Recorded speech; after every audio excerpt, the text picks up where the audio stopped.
नमस्कार, आप देख रहे हैं आपका अपना चैनल न्यूज इंडिया। मैं हूं आपके साथ गौरव किशोर शर्मा और आज हम बात करेंगे देवा भाऊ रिटर्न्स, यानी कि एक बार फिर से महाराष्ट्र में महायुति को बहुमत मिला और 11 दिनों के बाद मुख्यमंत्री चेहरे को लेकर के सस्पेंस खत्म हो गया और देवा भाऊ एक बार वापस आ गए। देवा भाऊ महाराष्ट्र के पूर्व मुख्यमंत्री रह चुके हैं 2 बार और अभी डेप्यूटी सीएम थे और अब एक बार फिर महाराष्ट्र के 19वें मुख्यमंत्री के रूप में शपथ लेने जा रहे हैं। महाराष्ट्र चुनाव के नतीजे आने के 11 दिनों के बाद आखिरकार महाराष्ट्र के नए मुख्यमंत्री का ऐलान हो गया।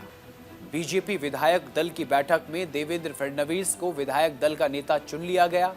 54 साल की उम्र में वे तीसरी बार महाराष्ट्र के मुख्यमंत्री के तौर पर शपथ लेंगे और साथ के साथ पूरी करेंगे अपनी उस बात को जो उन्होंने महाराष्ट्र की विधानसभा में कही थी, और वो शायरी थी कि मेरा पानी देखकर किनारे पर अपना घर ना बना लेना, मैं समंदर हूं फिर लौट कर आऊंगा। ये रिपोर्ट।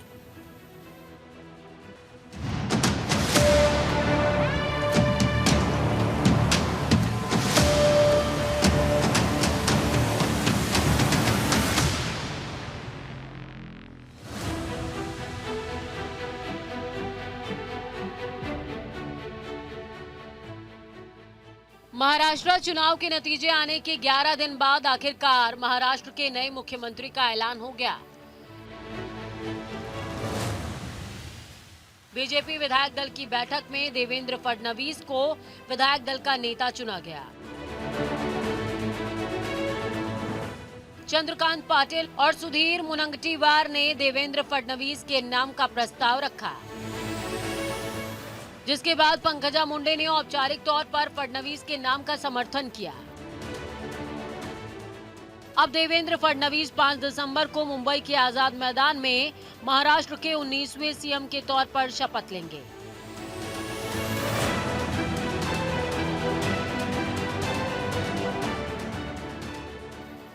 सियासत हो या फिर जिंदगी का सफर, फडणवीस अपने धुन के पक्के रहे हैं।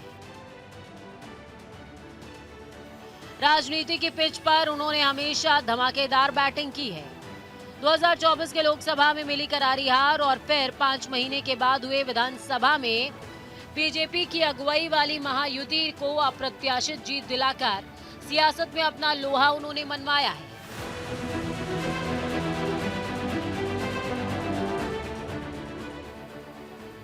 इस दौरान बीजेपी का स्ट्राइक रेट 90% रहा।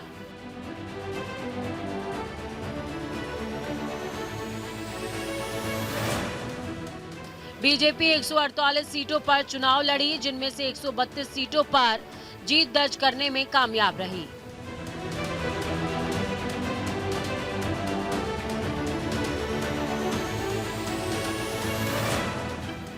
महाराष्ट्र के मुख्यमंत्री बनने जा रहे देवेंद्र फडणवीस के लिए साल का आगाज ठीक नहीं रहा।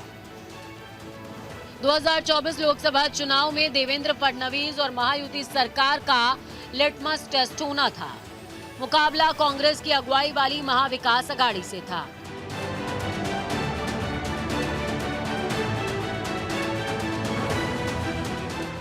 जब नतीजे आए तो महायुति को करारी हार का सामना करना पड़ा। बीजेपी की अगुवाई वाली महायुति 48 में से महज 38 सीटें जीत पाई। मुश्किल वक्त में देवेंद्र फडणवीस ने आगे बढ़कर हार की जिम्मेदारी ली। आलाकमान से इस्तीफे की पेशकश तक कर दी।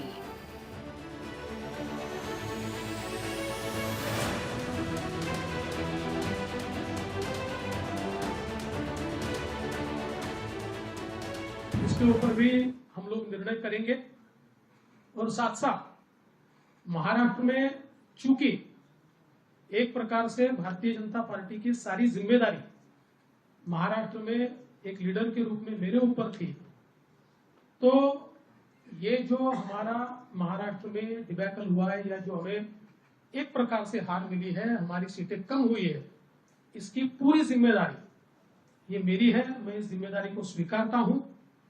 कहां कमियां रही है उसको पूरा करने की कोशिश करूंगा। मैं भागने वाला आदमी तो हूं नहीं, और जोरों से मैदान में उतरूंगा और हमारी पूरी पार्टी को साथ में लेकर हम लोग वापस नई स्ट्रैटेजी तैयार करेंगे और नई स्ट्रैटेजी तैयार करके हम लोग जनता के बीच जाएंगे। जनता का जो विश्वास है उस विश्वास को हम लोग संपादित करेंगे। लेकिन 5 महीने के बाद हुए विधानसभा चुनाव ने महायुति ने कमाल कर दिखाया।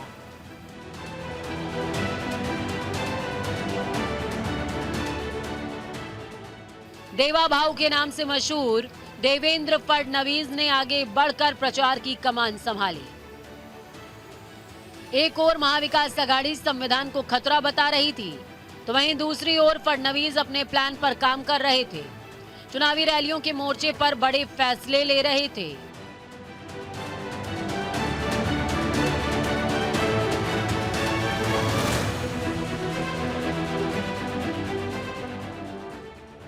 तूफानी प्रचार के जरिए बीजेपी के लिए समा बांध रहे थे।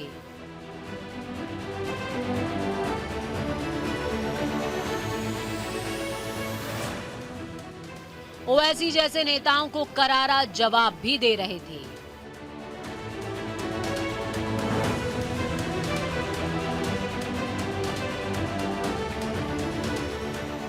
ओवैसी छत्रपति संभाजीनगर, सुन लो ओवैसी छत्रपति संभाजीनगर। किसी का बाप भी पैदा हुआ, अब ये नाम नहीं बदल सकता। ये महिला म्हणाली, ये कौन संभाजी राजा है, ये कैसे संभाजीनगर हो गया? अरे त्यांना माहिती नाही, देश धर्म पर मिटने वाला शेर शिवा का छावा था, महापराक्रमी परम प्रतापी एक ही शंभू राजा था। देवेंद्र फडणवीस ने राजनीतिक कौशल का परिचय देते हुए पहले महायुति में सीटों का फॉर्मूला तय किया। उसके बाद जिस मुद्दे को महाविकास आघाड़ी अपनी जीत की गारंटी मान रहा था, उसका हर एक दांव उसी पर उल्टा बैठा।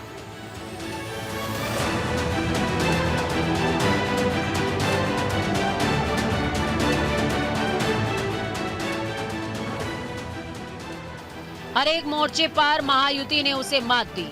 चाहे मराठा आरक्षण का मुद्दा हो या संविधान बदलने का मुद्दा हो या फिर दलित वोट बैंक का मुद्दा, फसलों के दाम को लेकर किसानों की नाराजगी का मुद्दा,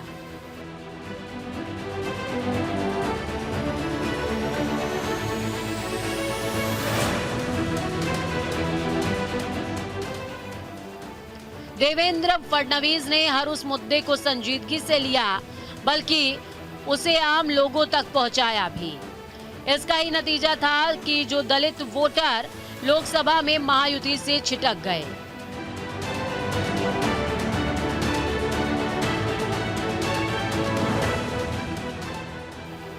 इसी का नतीजा था कि जो दलित वोटर लोकसभा में महायुति से छिटक गए थे, ठीक 5 महीने बाद फिर से उसे अपने पाले में लाने में देवेंद्र फडणवीस कामयाब रहे।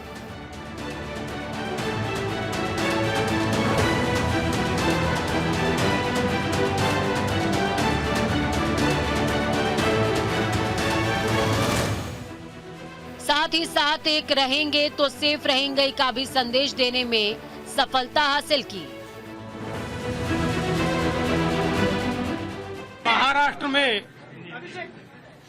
महाराष्ट्र की जनता ने जो अप्रत्याशित इस प्रकार की जीत हमको दी है, इससे ये बात पूरी तरीके से स्थापित होती है कि महाराष्ट्र ये प्रधानमंत्री मोदी जी के पीछे है और मोदी जी ने जो नारा दिया था, एक है तो सेफ है, इस नारे को यथार्थ में लाते हुए महाराष्ट्र के सभी समाज के सभी लोगों ने एकता दिखाते हुए महाराष्ट्र में मतदान किया है और इसके कारण ये इतनी अच्छी जीत हमको मिली है।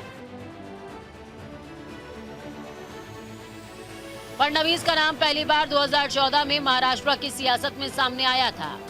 दरअसल 2014 में भारत की सियासत में आमूलचूल परिवर्तन हुए। दिल्ली में जहां नरेंद्र मोदी का परचम बुलंद हुआ, तो महाराष्ट्र में देवेंद्र फडणवीस का सितारा चमका। लोग तो यहां तक कहने लगे थे कि दिल्ली में नरेंद्र और मुंबई में देवेंद्र। दिल्ली में नरेंद्र और मुंबई में देवेंद्र, ये नरेंद्र देवेंद्र का ये फॉर्मूला बीते 5 वर्षों में सुपर हिट रहा है, सुपर हिट। और आने वाले वर्षों में ये महाराष्ट्र को विकास के नए आयाम पर पहुंचाने वाला है। और आप ये भी मान लीजिए, देवेंद्र और नरेंद्र जब साथ खड़े होते हैं तो 1+1 2 नहीं होता है। नरेंद्र और देवेंद्र जब साथ खड़े होते हैं तो 11 हो जाता है, 11 हो जाता है।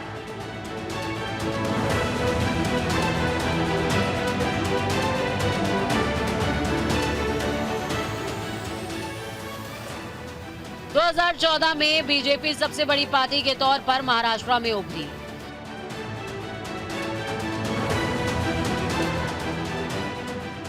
शिवसेना के साथ बीजेपी ने सरकार बनाई। नागपुर के मेयर के तौर पर कम समय में सुशासन और विकास के जरिए संघ में पैर जमाने वाले देवेंद्र फडणवीस को पार्टी ने महाराष्ट्र का मुस्तकबिल सौंप दिया।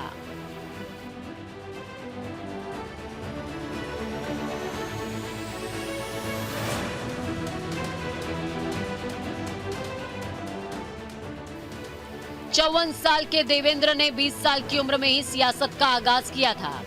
बचपन से ही सत्ता को नजदीक से देखा। 22 साल की उम्र में नागपुर में कॉर्पोरेटर से सक्रिय राजनीति की शुरुआत की। उसके बाद महज 22 साल के बाद वो महाराष्ट्र के सबसे बड़े नेता के तौर पर शुमार हो गए।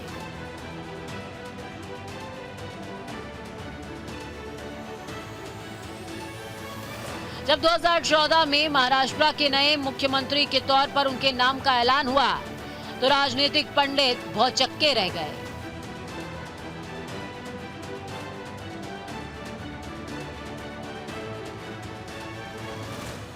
चौवालीस साल की उम्र में महाराष्ट्र का मुखिया बनने से पहले ही वो राजनीति में तप चुके थे।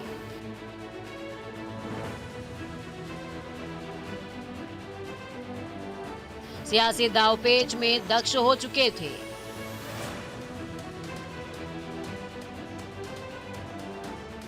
पिता आरएसएस में स्वयं सेवक थे, लिहाजा बचपन से ही देवेंद्र संघ की कार्यशाला में जाया करते थे।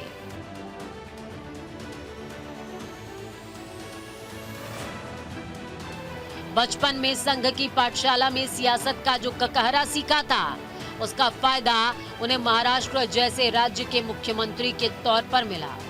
वो पहले ऐसे मुख्यमंत्री रहे जिन्होंने 5 साल का अपना कार्यकाल सफलतापूर्वक पूरा किया।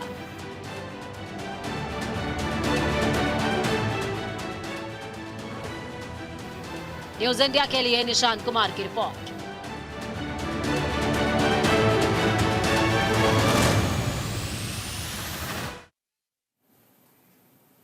तो ये तो बात थी 2024 में महाजीत के बाद महायुति के सीएम चेहरे का ऐलान हो गया और वो चेहरा देवेंद्र फडणवीस का, और देवेंद्र फडणवीस के सियासी करियर की शुरुआत कैसे हुई। अब हम आपको इतिहास की गर्त में लेकर चलते हैं, थोड़ा पीछे लेके चलते हैं 2019 में।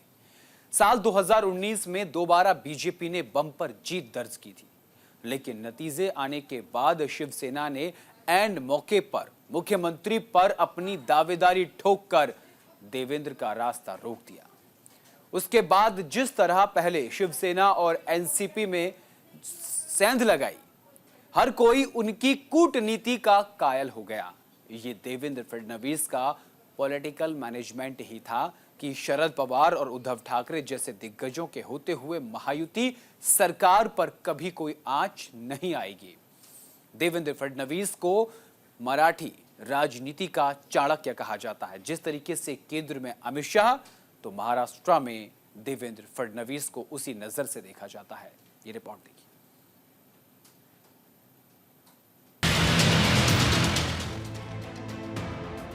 44 साल की उम्र में भले ही देवेंद्र फडणवीस महाराष्ट्र जैसे सूबे के सीएम बन गए थे, लेकिन उनके सियासी कौशल की असल परीक्षा होनी अभी बाकी थी। मी देवेंद्र गंगाधरराव फडणवीस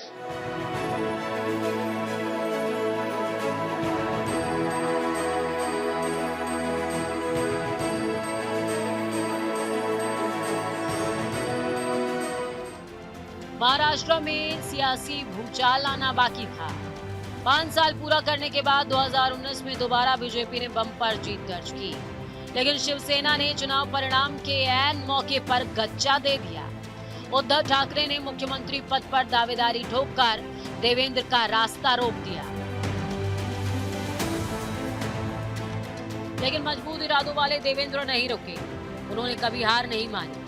शिवसेना की बेवफाई के बावजूद उन्होंने अजीत पवार के समर्थन से आनन फानन में सरकार बनाई।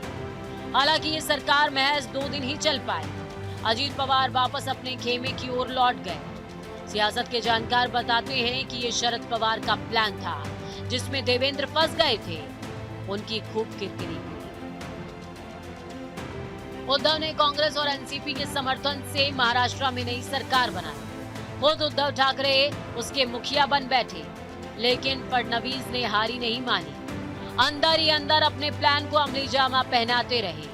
मौका मिला 2.5 साल बाद, साल 2021, शिवसेना में बगावत हुई। एकनाथ शिंदे की अगुवाई में विधायकों ने उद्धव ठाकरे के खिलाफ बगावत का बिगुल फूंक दिया। तब पूरे देश में चर्चा सरेआम थी कि शिवसेना में बगावत की कहानी कोई और नहीं, महाराष्ट्र के पूर्व मुख्यमंत्री देवेंद्र फडणवीस लिख रहे हैं। लेकिन उन्होंने इस बात का कभी खुले तौर पर इकरार नहीं किया। जिस शिवसेना ने अपने विचारधारा के विपरीत जाकर सरकार बनाई थी, विधायकों की बगावत के बाद 2.5 साल में ही सरकार गिर गई। एकनाथ शिंदे महाराष्ट्र के मुख्यमंत्री बने, लेकिन असली खेल तो बाकी था। आलाकमान के आदेश के बाद वो हुआ जिसकी कल्पना खुद देवेंद्र भाऊ ने भी नहीं की होगी।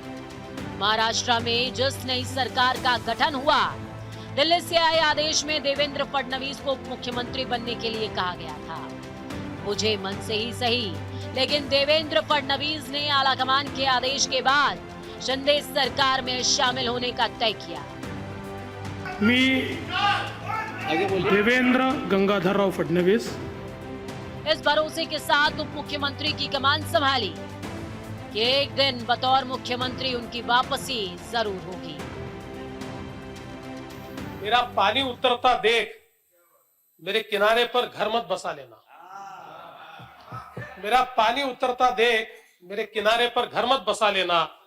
मैं समंदर हूं, लौट कर वापस आऊंगा। पहले शिवसेना और फिर एनसीपी में अजीत पवार की अगुवाई में विधायकों ने शरद पवार के खिलाफ बगावत की। अजीत पवार शिंदे की अगुवाई वाली सरकार में शामिल हो गए। कहते हैं पर्दे के पीछे से एनसीपी में बगावत की स्क्रिप्ट लिखने वाला कोई और नहीं, देवेंद्र फडणवीस यानी कि भाऊ।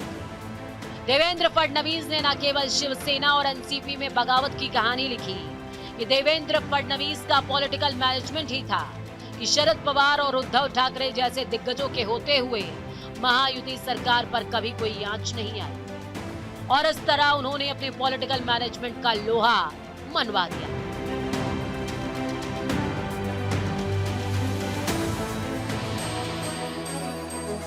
न्यूज इंडिया के लिए निशांत कुमार की रिपोर्ट। कॉरपोरेटर से शुरू हुआ देवेंद्र फडणवीस का सियासी सफर महाराष्ट्र के मुखिया के तौर पर मुकम्मल हुआ। आज उनकी गिनती महाराष्ट्र के सबसे बड़े नेता और रणनीतिकार के तौर पर की जाती है। उनका सितारा लगातार बुलंदियों को छूता जा रहा है। संघ को उनमें अब बीजेपी का भविष्य नजर आ रहा है। ये रिपोर्ट देखिए।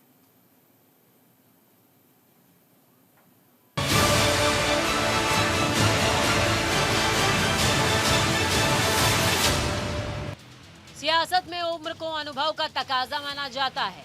50 साल की उम्र को युवा कहा जाता है, लेकिन देवेंद्र का राजनीतिक कौशल उन्हें न केवल महाराष्ट्र के सर्वोच्च मुकाम पर पहुंचाता नजर आया, बल्कि देखते ही देखते उनकी गिनती महाराष्ट्र के सबसे बड़े नेता और रणनीतिकार के तौर पर की जाने लगी।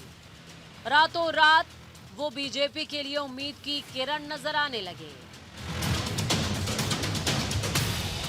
पार्टी के खासम खास में शुमार किए जाने लगे। देवेंद्र फडणवीस नागपुर के रहने वाले हैं। संघ की कार्यशाला से उन्होंने जो सियासत की शुरुआत की थी, उसका फायदा उन्हें मुंबई में हुआ। देवेंद्र फडणवीस के सियासी सफर की बात करें तो पहली बार साल 1992 में वो पार्षद बने। नागपुर में सुविधाओं में काफी सुधार हुआ। इसका ही नतीजा था कि 1997 में वो दोबारा पार्षद चुने गए। पर साल 1997 के आखिर में वो 27 साल की उम्र में नागपुर के सबसे कम उम्र के मेयर चुने गए। महज 15 साल बाद देवेंद्र फडणवीस 2014 में महाराष्ट्र के मुख्यमंत्री बने। 2024 में लगातार छठी बार नागपुर दक्षिण से विधायक चुने गए। अब एक बार फिर से कमान देवेंद्र फडणवीस को सौंपने की तैयारी की जा रही है। एक बार फिर से वो महाराष्ट्र जैसे सूबे के सीएम बनने जा रहे हैं। अपनी सियासी पारी में कभी हार का स्वाद नहीं चखा है। वो इसलिए भी मुकम्मल हो पाया क्योंकि चट्टान की तरह अमृता का साथ उन्हें मिलता रहा। दरअसल अमृता फडणवीस देवेंद्र फडणवीस की पत्नी है।